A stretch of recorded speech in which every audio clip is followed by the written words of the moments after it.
Halo konco album sastra Jawa, kembali bersama dengan kami. Kali ini kita akan membahas salah satu genre sastra. Nah, di dalam sastra Jawa pasti kalian pada tahu nih, ada geguritan. Nah, sebelum memasuki geguritan, kita membahas tentang geguritan. Kita kini sedang berada di tengah-tengah pusat Jogja, diapit oleh dua jalan, jadi konsep kita outdoor. Nah, jadi kalau ada noise, ada becak lewat nih. Nah, ini biar kesannya itu natural gitu loh, nggak sepaneng di dalam ruangan terus. Nah, kita juga perlu ya Mas ya untuk betul. Mencari udara segar. Betul. Nah, kita sudah bersama dengan Mas Adi Satyoko, peneliti sastra. Salah satunya adalah kajiannya sastra Jawa ya Mas ya. Yang akan bersama dengan kita membahas tentang geguritan. Nah, geguritan itu apa atau bagaimana Mas? Apa yang akan kita bahas pada kesempatan kali ini? Oke, salam rahayu para sutresno.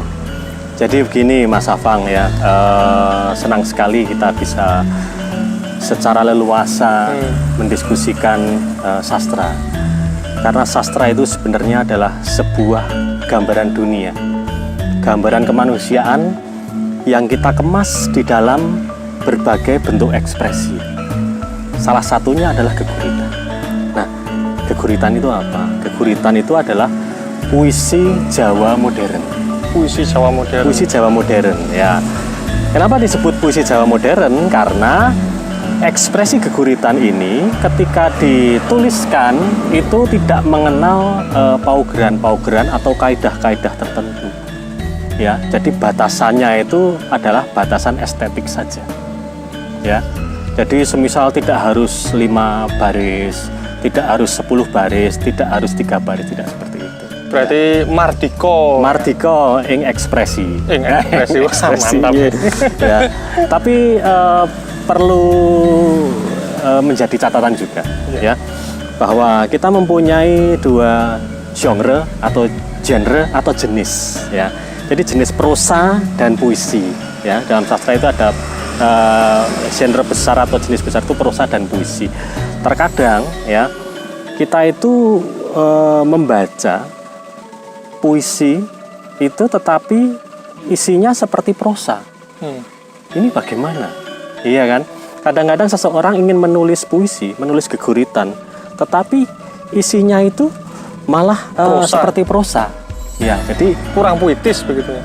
Bisa juga, tapi ada paugeran-paugeran yang perlu dipahami dulu ya. Prosa itu adalah ekspresi kebahasaan yang mungkin ditulis, mungkin juga dibacakan ya. Itu bahasanya itu sifatnya mengurai atau menjelaskan sejelas-jelasnya. Ya kan, panjang lebar dengan keterangan-keterangan. Sehingga ketika kita membaca karya sastra prosa seperti cerkak, novel ya, itu ketika kita membaca, gambar itu akan langsung muncul di atas kepala kita. Nah, itu sifatnya ekspresi yang langsung dapat dinikmati. Tetapi puisi atau geguritan itu sebaliknya. Ketika kita membaca geguritan, itu gambar itu tidak langsung muncul. Semisal saya membacakan geguritan, Mas Afang mendengarkan ya. Mas Afang ini tidak serta-merta langsung bisa menangkap isinya. Ya, pasti harus melalui interpretasi atau tafsir. Ya, seperti itu. Nah, untuk seperti itu, maka ekspresi geguritan ini bahasanya itu pertama harus singkat, padat. Ya. Dan di dalamnya juga ada kiasan-kiasan, ada metafora-metafora dan gaya bahasa tertentu sehingga membuat si penikmat pendengar itu tidak langsung paham. Nah, itu namanya jarak estetika. Ada ruang tafsir dulu sebelum mengetahui isinya apa. Nah, ini bedanya dengan prosa. Ketika prosa itu dibacakan, orang langsung paham, mudah dipahami karena bahasanya itu sifatnya mengurai. Sedangkan puisi atau geguritan itu bahasanya sifatnya itu interpretatif, harus ditafsirkan dulu. Berarti kalau orang membaca geguritan atau puisi Jawa itu antar pembaca satu dengan yang satunya itu kemungkinan mendapatkan nilai Penafsiran. estetis atau penafsiran yang berbeda. Bisa, gitu ya? iya. Iya, Itu iya, bergantung dari pemahaman si pembaca. Nah, ini yang paling penting, ya. Jadi ada beberapa contoh yang mungkin bisa mewakili para pemirsa untuk lebih memahami apa bedanya prosa dan puisi, ya. Ini saya sedikit bacakan cerkak ya dari majalah Pagagan nomor 95 tahun 2019. Kalau cerkak atau prosa seperti ini. Nalika arep mingset saka papan kono, dumadaan ati lan pikirane ora jenak. Ora jenjem. Kuwi kabeh mergo dheweke meruhi bocah cilik nang pinggir kali Codi. Lagi dikruyuk meh dijoroke dening bocah-bocah liyane. Kaya-kaya arep dijotosi. Oh, pambengoke prihatin dibarengi melayu mudhun, kepingin enggal misah bocah-bocah kuwi. Nah, Mas Afang langsung muncul gambar kan? Ada gambarannya. Iya kan, secara langsung kan? Di area sungai kali. Nah, itulah prosa. Prosa. Jadi prosa itu bahasanya sifatnya itu menguraikan, menjelaskan sehingga yang dituju adalah munculnya gambar secara langsung. Tetapi ketika geguritan Seperti atau apa, Mas? puisi, Ya, geguritan. ini berbeda, ya. Seperti ini. Tadi saya jelaskan bahwa ada yang namanya jarak estetika, ya. Jadi jarak estetika itu gampangnya gini. Ketika saya membacakan, Mas Afang itu mikir dulu, menafsirkan dulu, menginterpretasi dulu. Iki apa ya kira-kira? Ya, seperti itu. Semisal ya, iki benik, ya, benik iki nek mlebu malah metu. Nah, seperti itu. Karpe opo jane, ya. Pasti ada yang dituju, ada yang ingin diuraikan. Tetapi ini keguritannya Mas Afang ini, judulnya benik waktu itu ya. Disembunyikan di dalam disembunyikan, ya. Itu ada sasmito, ya, ada metafora. Ada penggambaran yang meminjam benda-benda untuk menggambarkan keadaan, menggambarkan seseorang atau menggambarkan situasi tertentu. Nah, itu puisi. Estetikanya ada di situ. Ya kan? Mengungkapkan pesan tetapi pinjam dari mana-mana untuk berujar. Nah, ini contoh ya. Ini aja. Coba. Ya, dibacakan Judulnya geguritannya. Jalmo Menungso, karya Nia Kurniasih. Aku dudu kewan, ananging kena ngopo? Wong-wong kae padha makani kaya dene wedhus. Langsung bisa paham nggak? Belum. Belum ya kan? Manusia kok. Oke, lanjut ya. Ya. Aku dudu tanduran. Yo gini, wong-wong kae padha ngidak-idak kaya dene krokot. Oh, malah jadi tanduran wonge. Tambah bingung ya. Ya. Aku dudu rereget. Ananging kena ngopo wong-wong kae padha ngguwang aku kaya dene kulit gedang. Aku padha padane jalma manungsa. Duweni rega lan aji. Ananging kena ngopo wong-wong kae ngundang jenengku kanthi paraban banji. Nah, semakin mengerucutkan, Ya. iya kan? Nah, walaupun geguritan itu bahasanya istilahnya muter-muter, ya, mempermainkan pendengar, audien atau yang membaca supaya pemahamannya itu tidak langsung to the point, ya, langsung pada pesan yang ada. Tetapi di situ pasti ada kata kunci. Ada kata kunci yang nanti akan membawa si audien, pendengar atau pembaca itu untuk mampu memahami, ya. Oh, iki karepe apa? Ya kan? Nah, seperti ini aku duduk kewan, ya. Nah, terus padha makani kaya dene wedhus.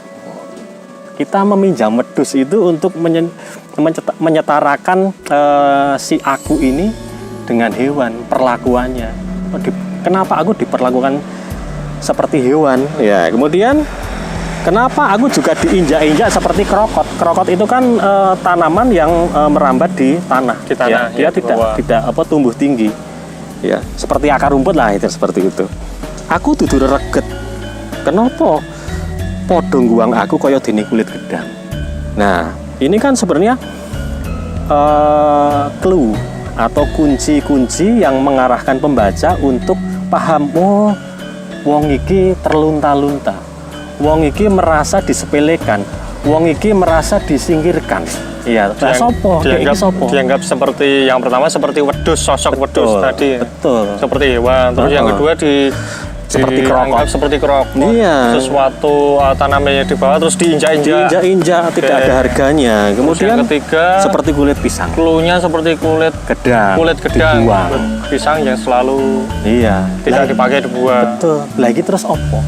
Siapa dia itu loh? Ya, seperti itu. Arahnya kemana? Iya. Nah, akhirnya di situ ada kata kunci lagi yang mengakhiri atau memberikan clue yang mungkin sangat penting bagi kita pembaca.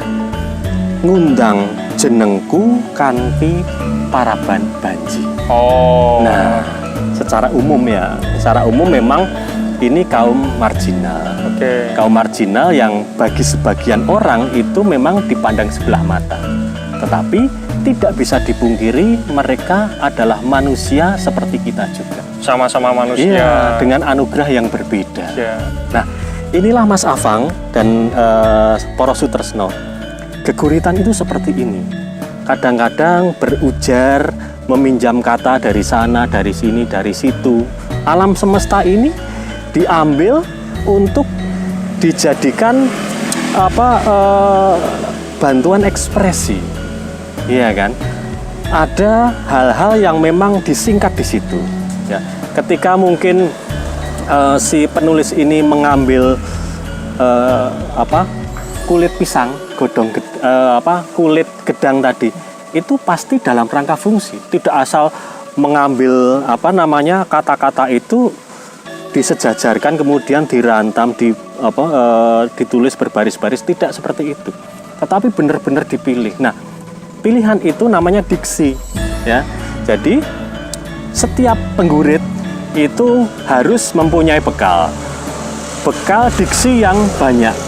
Jadi ketika mengambil kata-kata itu untuk dijadikan wakil rasa hatinya, itu benar-benar mampu berujar yang estetik, yang indah. Seperti itu. Ini kalau dibaca indah, ya. Tetapi di balik keindahan itu mengandung pesan yang begitu mendalam.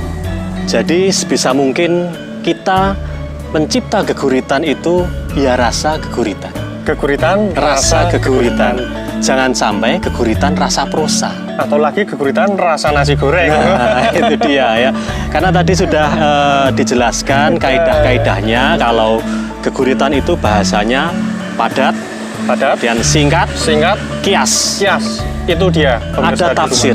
Ada tafsir. Ya. Nah, seperti itu. Oke, semoga bermanfaat untuk pemirsa yang berada di rumah. Seperti itu tadi 4 kiat untuk membuat geguritan yang jos, mantap, dan juga memiliki makna yang wow pasti. Wow. Benar-benar geguritan. Ya, semoga menambah wawasan untuk konco album sastra Jawa di rumah, dan salam Rahayu. Salam Rahayu.